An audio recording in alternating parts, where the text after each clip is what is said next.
یہ بات ہے سال 1914 کی، جب ایک 8 سال کا بچہ جاپان کے ایک گاؤں میں کھیل رہا تھا۔ تبھی اس نے 4 پہیوں پر چلتی ہوئی ایک مشین دیکھی۔ یہ فورڈ کا ماڈل ٹی تھا، جس کو دیکھ کر یہ بچہ بہت زیادہ حیران ہوا۔ یہی وہ دن تھا جب اس 8 سال کے بچے کو گاڑیوں اور میکینیکل پارٹس سے پہلی بار لگا ہوا تھا۔ اس بچے کا نام سوچائرو ہونڈا تھا، اور کس کو معلوم تھا کہ آنے والے وقت میں اس کا نام ہمیں ہر چھوٹی بڑی گاڑی پر دیکھنے کو ملے گا۔ تھرل ٹی وی کی ویڈیوز میں ایک بار پھر سے خوش آمدید ناظرین۔ 1906 میں جاپان کے ماؤنٹ فوجی کے قریب ایک چھوٹے گاؤں میں سوچائرو ہونڈا کی پیدائش ہوئی تھی۔ ان کے والد لوہار ہونے کے ساتھ ساتھ پارٹ ٹائم میں سائیکل ریپیئرنگ کا کام بھی کرتے تھے۔ ہونڈا کے 5 بہن بھائی پہلے ہی مختلف بیماریوں کی وجہ سے مر چکے تھے، لہٰذا ان کے ماں باپ کو اس بچے سے کافی امیدیں تھیں، لیکن اسے پڑھائی سے کوئی لگاؤ نہیں تھا۔ مگر ہونڈا کو اپنے والد کے ساتھ سائیکل ریپیئر کرنے میں زیادہ دلچسپی تھی۔ جب وہ 16 سال کا ہوا تو اس نے نیوز پیپر میں ایک جاب کا ایڈ دیکھا۔ آرٹ شوکائی نامی ٹوکیو کے اس آٹو موبائل سروس اسٹیشن پہ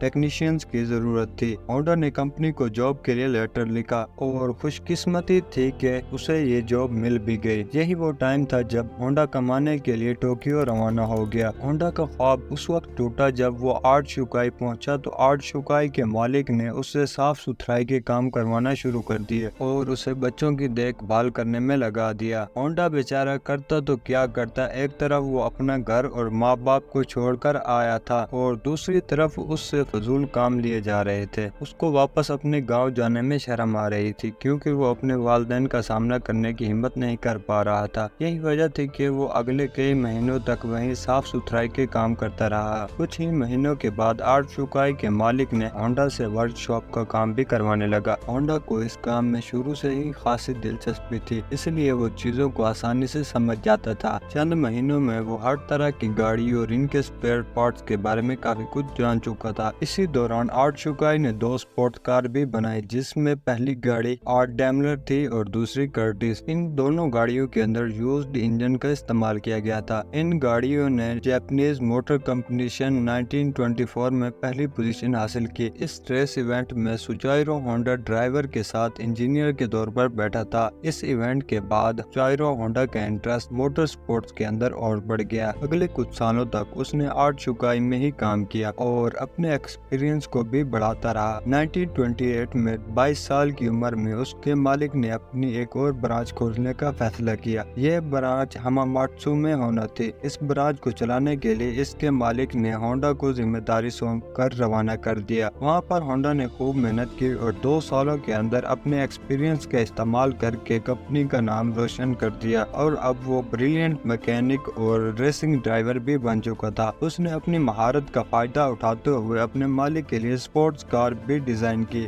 یہ گاڑی 120 کلومیٹر پر ہار کی رفتار سے چل سکتی تھی، جس نے سارے پرانے ریکارڈ توڑ دیے۔ یہ ریکارڈ اگلے 20 سالوں تک جاپان کا ہائیسٹ ریکارڈ بنا رہا۔ آرٹ شوکائی کے مالک کے دل میں ہونڈا کی عزت بڑھ چکی تھی۔ وہ اپنی خود کی ورک شاپ کھولنا چاہتا تھا، لیکن شاید یہ قسمت کو منظور نہیں تھا۔ 1936 میں ریسنگ کے دوران ہونڈا کا ایک ہولناک حادثہ ہو گیا۔ اس ایکسیڈنٹ میں اس کی جان تو بچ گئی، لیکن اس کا لیفٹ بازو فریکچر ہو گیا، شولڈر بھی ڈسلوکیٹ ہو گیا اور چہرے پر کئی خراشیں آ چکی تھی۔ اسے اپنی زندگی یہیں ختم ہوتی دکھائی دے رہی تھی۔ نہ ہی وہ میکینک کا کام کر سکتا تھا اور نہ ہی ریسنگ میں حصہ لے سکتا تھا۔ کئی مہینوں کے بعد جب وہ ٹھیک ہوا تو اس نے آرٹ شوکائی کے مالک سے ریکویسٹ کی کہ وہ اب ریپیئرنگ کا کام نہیں کر سکتا، بلکہ اس نے آئیڈیا پیش کیا کہ اب کیوں نہ وہ اسپیئر پارٹس بنانے کے لیے ایک نئی کمپنی شروع کرے۔ آرٹ شوکائی کے اسٹیک ہولڈرز نے اس کا یہ آئیڈیا مسترد کر دیا۔ ان کو آلریڈی پروفٹس مل رہے تھے اور کوئی بھی نہیں چاہ رہا تھا کہ نیا رسک لیا جائے۔ اس پر ہونڈا نے فیصلہ کیا کہ پارٹس مینوفیکچرنگ کی کمپنی وہ خود اکیلے ہی کھولے گا۔ 1936 میں 30 سال کی عمر میں اس نے اپنے دوست کے ساتھ مل کر ٹوکائی سیکی ہیوی انڈسٹری کھولی اور اپنے دوست سیچائرو کاٹو کو اس کا پریزیڈنٹ بنا دیا۔ کمپنی تو وہ کھول چکے تھے، مگر ہونڈا کے پاس کمپنی کو چلانے کے لیے کوئی انویسٹمنٹ موجود نہیں تھی۔ وہ دن بھر آرٹ شوکائی کے لیے کام کرتا، جبکہ رات میں اپنی نئی کمپنی کے لیے خود انجن پسٹن بنانے کی کوشش کرتا تھا۔ اگلے کئی مہینوں تک وہ اسی روٹین پر چلتا رہا، لیکن اس کو کوئی کامیابی نہ مل سکی۔ الٹا وہ لگاتار شفٹیں لگا کر کمزور ہو چکا تھا۔ ایک کے بعد ایک ناکامی اس کا راستہ روک کے بیٹھی تھی۔ تبھی اس نے میٹالرجی میں مہارت حاصل کرنے کے لیے یونیورسٹی میں ایڈمیشن لے لیا۔ 1939 میں 3 سالوں کی لگاتار محنت کرنے کے بعد وہ آخرکار ایک پسٹن بنانے میں کامیاب ہو گیا۔ اب اس نے آرٹ شوکائی سے جاب چھوڑ دی اور فل ٹائم پسٹن بنانے میں لگ گیا، پر اس کو معلوم ہی نہیں تھا کہ اس کے بنائے ہوئے پسٹن میں اب بھی کئی فالٹس موجود ہیں۔ اس نے ٹویوٹا کمپنی کو اپنے پسٹنز آفر کیے تو اس نے 50 میں سے 47 ڈیزائن ریجیکٹ کر دیے۔ یہ خبر ہونڈا پر بجلی کی طرح گری۔ اب اس کے پاس واپسی کا بھی کوئی راستہ نہیں تھا۔ اس نے مختلف کمپنیز کی ریکوائرمنٹس کو سمجھنے کے لیے پورے جاپان کے دورے لگانا شروع کر دیے۔ الگ الگ فیکٹریز میں گیا، کار مینوفیکچرر سے ملا۔ اگلے کئی سال اس نے مارکیٹ کو سمجھنے میں لگا دیے اور اس کے بعد ہونڈا نے ایک بار پھر سے پسٹن بنایا۔ اس بار یہ پسٹن تمام کمپنیز کے ریکوائرمنٹس کو پاس کر چکا تھا۔ اب ہونڈا کو ایک کے بعد ایک آرڈر ملنا شروع ہو گیا تھا اور ایک بار پھر سے ہونڈا کو اپنے خواب پورے ہوتے ہوئے دکھائی دیے۔ آرڈرز کو پورا کرنے کے لیے اس کی کمپنی نے 2000 ورکرز کو بھی ہائر کر لیا۔ ہونڈا کی یہ خوشی چند دنوں کی مہمان تھی۔ یہ کس کو معلوم تھا کہ 1941 میں جاپان ورلڈ وار 2 میں کود جائے گا اور منسٹری نے کئی جاپانیز کمپنی کو اپنے کنٹرول میں لے لیا، جس میں ایک کمپنی چائرو ہونڈا کی بھی تھی۔ ہونڈا کے عہدے کو کم کر دیا گیا اور اسے کمپنی کا سینئر مینیجنگ ڈائریکٹر بنا دیا گیا، اور چیزیں تب مزید خراب ہو گئیں جب کمپنی کے ورکرز کو ملٹری سروسز میں لگا دیا گیا۔ اگلے 3 سال انتہائی مشکل حالات میں گزرے،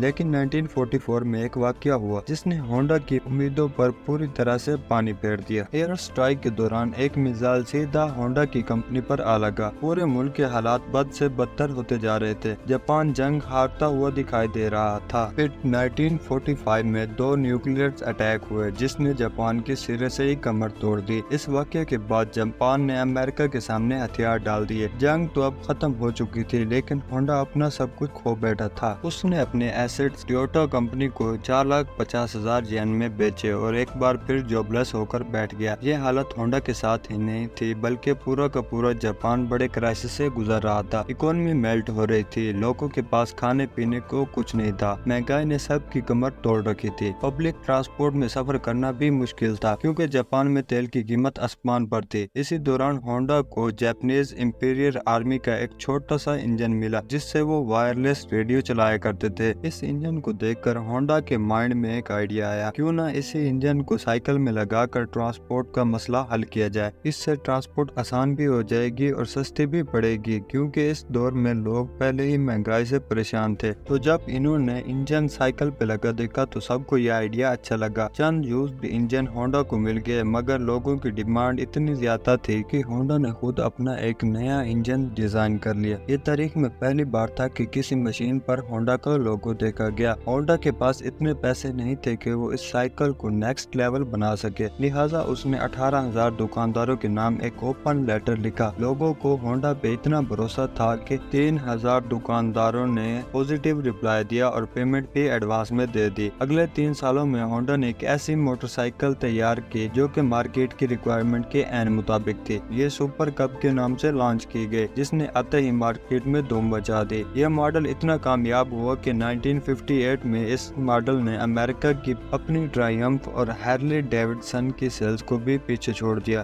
کیونکہ ہونڈا کو ریسنگ کا شوق تو تھا ہی، اس لیے اس نے اب سپورٹس بائک بنانے کا فیصلہ کیا۔ چند سالوں بعد ہونڈا کی پہلی سپر بائک لانچ کی گئی جس نے 1962 میں انٹرنیشنل ریسنگ کمپٹیشن میں پہلی پوزیشن حاصل کی۔ اس ریس نے ہونڈا کا نام پوری دنیا میں روشن کر دیا۔ 1968 تک ہونڈا نے 1 کروڑ یونٹ تک سیل کیے۔ اپنی زندگی کے 62 سال گزارنے کے بعد ہونڈا نے آخر کار مینوفیکچرنگ کے کام کو شروع کرنے کا فیصلہ کیا، لیکن اس وقت نسان اور ٹویوٹا جیسی کمپنیاں جاپان میں اپنا بزنس جمائے بیٹھی تھی۔ وہاں مارکیٹ میں اپنی نئی جگہ بنانا کافی مشکل تھا۔ ہونڈا نے اپنی پہلی پک اپ ٹرک T360 لانچ کی جو کہ فیل ہو گئی۔ اس کے بعد سپورٹس کار S500 لانچ کی گئی جس کے صرف 1300 یونٹس ہی سیل ہوئے۔ کئی سالوں کی محنت اور کئی درجن ڈیزائن ریجیکٹ ہونے کے بعد فائنلی 1972 میں ہونڈا سیوک لانچ کی گئی۔ یہ وہ گاڑی ہے جس کے نئے ماڈلز آج تک پوری دنیا میں فیمس ہیں۔ 1980 تک ہونڈا موٹرز جاپان کی تیسری بڑی مینوفیکچرنگ کمپنی تھی اور صرف 10 سالوں میں دنیا کی تیسری بڑی کمپنی بن گئی۔ آج ہمیں ہونڈا کا نام cars, motorcycles, boat engines, plane engines اور درجنوں پاور ٹولز پر دیکھنے کو ملتا ہے۔ ہونڈا سیوک کے لانچ ہوتے ہی اگلے سال 1973 میں سوچائرو ہونڈا نے کمپنی سے ریٹائرمنٹ لے لی۔ اور 1991 میں ان کی زندگی کا یہ سفر ہمیشہ ہمیشہ کے لیے ختم ہو گیا۔ اگر آپ کو ویڈیو پسند آئی ہو تو ویڈیو کو لائک اور شیئر لازمی کریں۔ اگر آپ چینل پر نیو ہیں تو چینل کو سبسکرائب لازمی کریں۔ ملتے ہیں ایک نئی شاندار ویڈیو کے ساتھ۔